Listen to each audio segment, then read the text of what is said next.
নির্বাচন হবে না। এই বন্ধুরা আমার, অনেক কথা আছে, অনেক কিছু বলেছি, আমি দেখতে পাচ্ছি বহু কষ্ট এখানে পাচ্ছে, তারপরেও দুটি কথা বলতে হয়।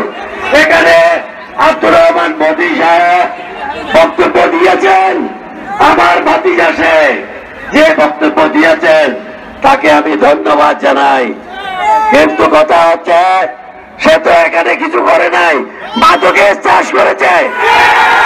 মাদকের চাষ বন্ধ করলে আমি খুশি হব।